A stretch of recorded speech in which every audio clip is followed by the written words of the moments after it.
जब मेरे को प्रॉब्लम हुई थी, हॉस्पिटल लेके जाने लगे थे, तो मेरे हस्बैंड ने एक बार मेरी सास को फ़ोन किया था भी मम्मी मीनू की ना तबीयत ख़राब हो गई है, उसको हॉस्पिटल लेके जाना है। तो मेरी सास ने उस टाइम पे ये जवाब दिया था कि मुझे ना काम पे जाना है, जिसको नहीं आना है वो यही चीज़ बोलेगा ना।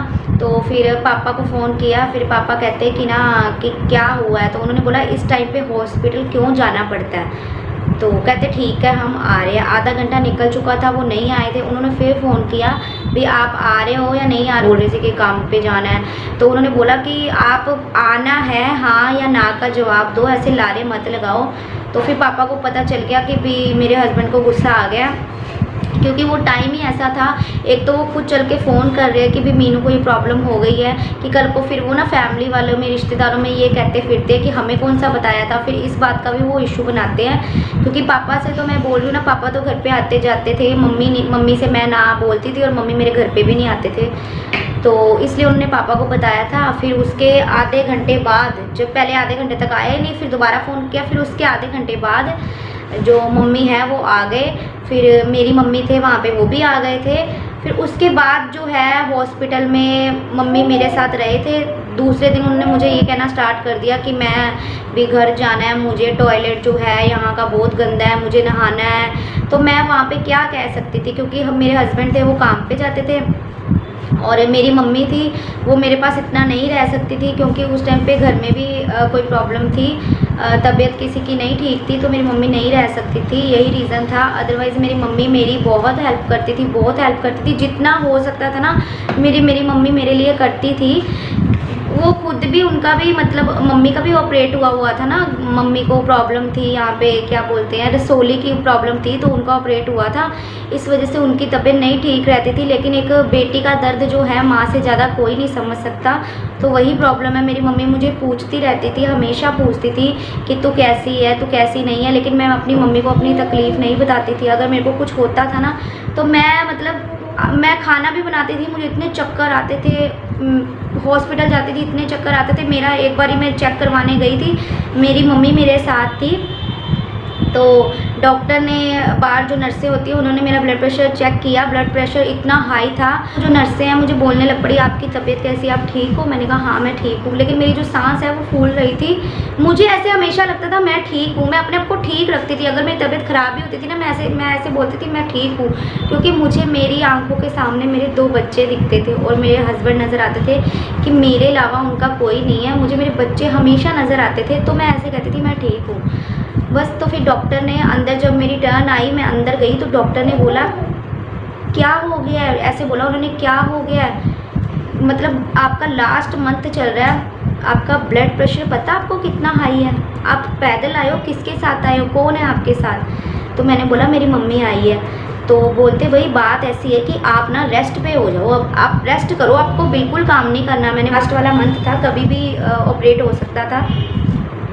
उन्होंने टाइम दिया था कि उससे पहले अगर प्रॉब्लम हुई तो ऑपरेट हो सकता है, क्योंकि तो जब प्रॉब्लम होगी तभी हॉस्पिटल जाना होगा।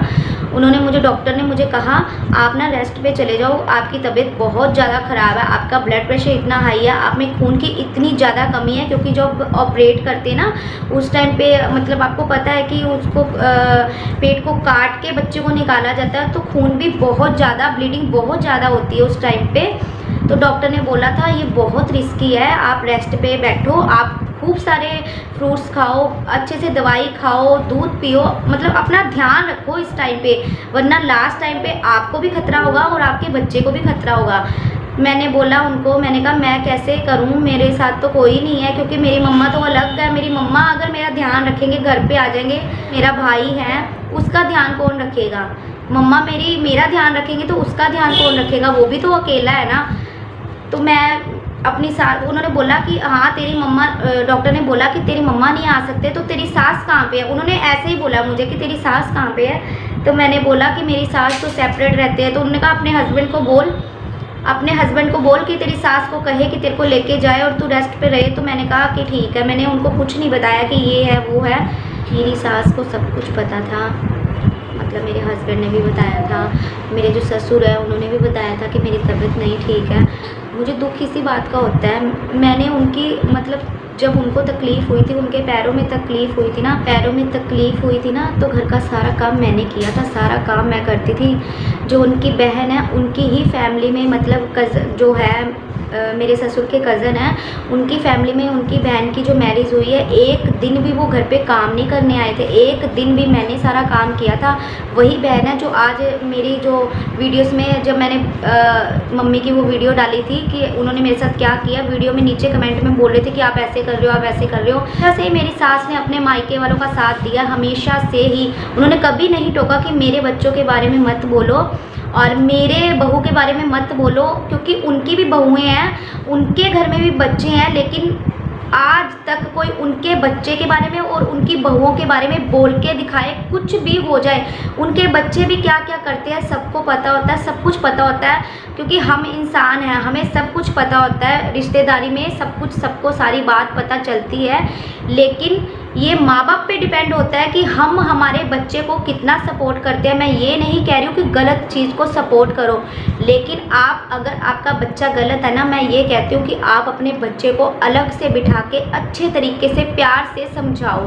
तो क्यों नहीं बच्चा समझेगा? बच्चा समझेगा अगर उसको अच्छे से समझाओगे। अगर आप उसकी इतनी फैमिली में, रिश्तेदारी में उसकी इंसल्ट करोगे, उसको नीचे दिखाओगे अपने बच्चे को, तो वो तो फिर बच्चा तो फिर एग्रेशन में ही आएगा ना। फिर उसको ऐसे लगेगा कि मेरी इंसल्ट कर रहे हैं, क्योंकि अब वो बड़ा हो चुका है, वो छोटा नहीं है। जब बच्चा बड़ा होता है तो उसको अलग से बैठ के समझाना पड़ता है। वो मेरी सास ने नहीं की, अपने बच्चों को हमेशा ही उन्होंने सबके सामने इंसल्ट की उनकी, ये ऐसे करता है, ये वैसे करता है। दोनों बच्चों के लिए कह रही हूँ मैं, दोनों बच्चों की उन्होंने, जो चीज़ नहीं करनी चाहिए।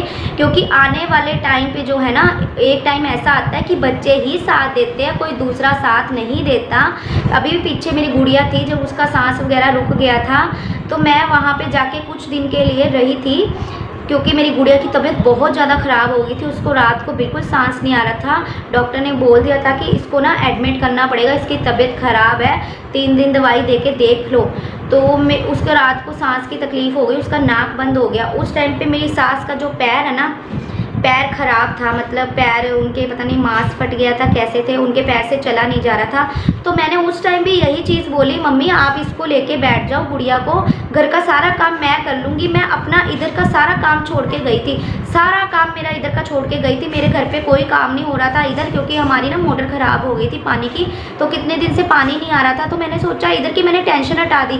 जब मैंने उनकी तकलीफ़ देखी ना कि उनके पैर में कितनी ज़्यादा तकलीफ़ है, तो मैं उनकी तकलीफ़ को मतलब महसूस कर सकती थी। मैंने अपना फ़र्ज़ निभाया कि यार इनकी बेटी नहीं है तो मैं करूँ काम। मैंने सारा काम किया, मैं कसम खा के कहती हूँ, अपने पापा की कसम खाती हूँ जो इस दुनिया में नहीं है, मैंने सारा काम किया। मैं सब्जी भी बनाती थी, रोटी भी बनाती थी, क्योंकि उनसे चला नहीं जा रहा था।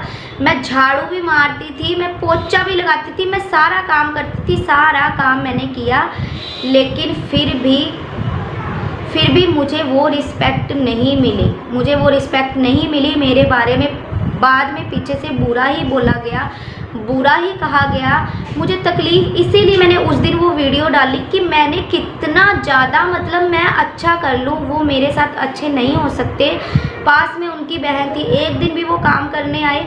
मम्मी को इतनी तकलीफ़ होती है, इतनी तकलीफ़ होती है, अगर उनकी बहन की तबीयत नहीं ठीक है तो वो बोलते हैं कि ठीक नहीं है। तो यार मैं भी तो किसी की लड़की हूँ ना, मैं किसी की लड़की नहीं हूँ। मेरी तबीयत ठीक नहीं होती तो उनको दर्द क्यों नहीं होता? क्योंकि मैं उनकी बेटी नहीं हूँ। तभी तो कहते हैं ना, तभी सही कहते हैं कि बेटी कहने से बेटी नहीं होती बहू, कि उसको बेटी बोल दो और वो बेटी हो गई। बहू को बेटी मानना पड़ता है, तब जाके वो जो बेटी है ना उसको माँ का दर्जा देती है। जब आप बेटी ही नहीं मानोगे तो वो माँ कैसे समझेगी? क्योंकि वो तो अपने माँ बाप सब छोड़ के आपके घर पे आती है ना, उसको तो आपके घर के बारे में कुछ नहीं पता होता कि क्या है क्या नहीं है, कैसा माहौल है।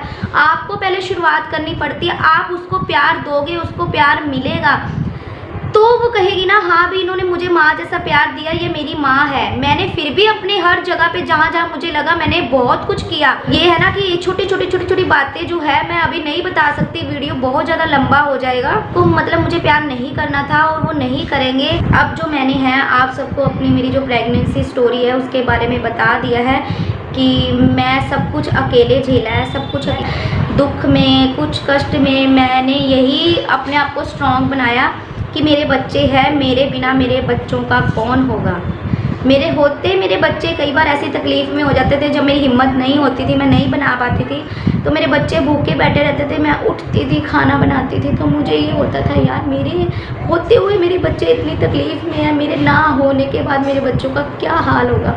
ये चीज़ देख के ना मैं स्ट्रॉन्ग हो जाती थी। मैं कहती थी मीनू तुझे खड़ा होना पड़ेगा, और मैं खुद अपने डॉक्टर के पास जाती थी, खुद दवाई लेके आती थी, अपने फ्रूट्स खुद लेके आती थी, क्योंकि मेरे हस्बैंड नाइट ड्यूटी करते थे और दिन में वो रेस्ट करते थे, मैं उनको नहीं ऐसे परेशान करती थी। तो यही है, इतनी तकलीफ़ के बाद जो भगवान ने मुझे लड़की दी, मुझे सुख दिया, जो सारी तकलीफ़ें थी वो मैं भूल गई। लेकिन कभी कभी ऐसे ना दिल भर आता है कि कितना मतलब कितनी प्रॉब्लम मेरे को हुई है, कितना मैंने झेला है। मैं यही सोचती हूँ कि एक टाइम के बाद सुख ज़रूर आएगा, मुझे सुख ज़रूर मिलेगा, क्योंकि मेरा दिल साफ़ है और भगवान मेरे साथ अच्छा करेगा, ज़रूर अच्छा करेगा। मैं आप सबके लिए भी यही बोलना चाहती हूँ कि कभी भी हिम्मत मत हारो, चाहे आप अकेले हो, हमेशा उसको याद करो। जब आप उसको याद करोगे ना तो वो हर वक्त आपके साथ खड़ा रहेगा। क्योंकि डिलीवरी के बाद भी ना, जब मुझे लेके आए, बच्चा हो गया था, उसके बाद मेरे ऑक्सीजन की कमी हो गई थी, शिवरिंग होने लगी थी बॉडी में, और एकदम से शिवरिंग होने लगी थी, और बुखार चढ़ गया था 104 ऑपरेशन के बाद। जैसे बुखार चढ़ा, उन्होंने मतलब बुखार मेरा चेक किया, उसके बाद मेरा सांस आना बंद। मुझे ऐसे लग रहा था मुझे घुटन हो रही है, किसी ने मेरे ऊपर तकिया रखा है, तो मैं रोने लग पड़ी। मतलब उनको मैं अपने हस्बैंड को इशारे में समझा रही थी कि मुझे सांस नहीं आ रहा। तो मैंने नर्सों को बोला कि मुझे सांस नहीं आ रहा, मैं ऐसे बोल रही थी, मतलब बोलना भी नहीं जा रहा था, मैं रोने लगी थी। मुझे मेरे बच्चे उस टाइम पे याद आने लगे थे, तो मुझे उस टाइम पे ऑक्सीजन लगा, तो मुझे यही लग रहा था उस टाइम पे शायद मैं नहीं बचूंगी, क्योंकि उन्होंने पहले ही बोला था कि ये तीसरा ऑपरेट है मेरा, रिस्की हो सकता है। तो मुझे यही लग रहा था कि मैं नहीं बचूंगी, मैं मर जाऊंगी। लेकिन जब वो परमात्मा है ना, उसको आप याद करते हो ना, जब इंसान अच्छा होता है और सच्चा होता है ना, प्रूफ करने की ज़रूरत नहीं होती किसी के सामने कि आप सच्चे हो, आप अच्छे हो। उसके सामने ना कुछ नहीं छिपा होता है, उस परमात्मा के सामने कुछ नहीं छिपा होता। उसको सब पता है कि आप सच्चे हो, आप अच्छे हो, आप क्या कर रहे हो। तो वो सारी चीज़ों का हिसाब करता है। अगर आप अच्छे हो तो वो आपके साथ अच्छा करेगा, अगर आप बुरे हो तो आपके साथ वो बुरा करेगा। दुख सुख तो ज़िंदगी का हिस्सा है, और जो मेरे साथ ये हो रहा है, मैं ये तो नहीं कह सकती ना कि मुझे दुख ही दुख मिल रहे हैं। मेरे को सिर्फ फाइनेंशियली प्रॉब्लम है, मतलब मेरे को सिर्फ पैसों की प्रॉब्लम है, मेरे को प्यार की कोई प्रॉब्लम नहीं है। मेरे बच्चे इतने अच्छे हैं, मेरे हस्बैंड इतने अच्छे हैं, यही कमी है, जो ये भी कमी शायद भगवान कभी दूर कर देंगे।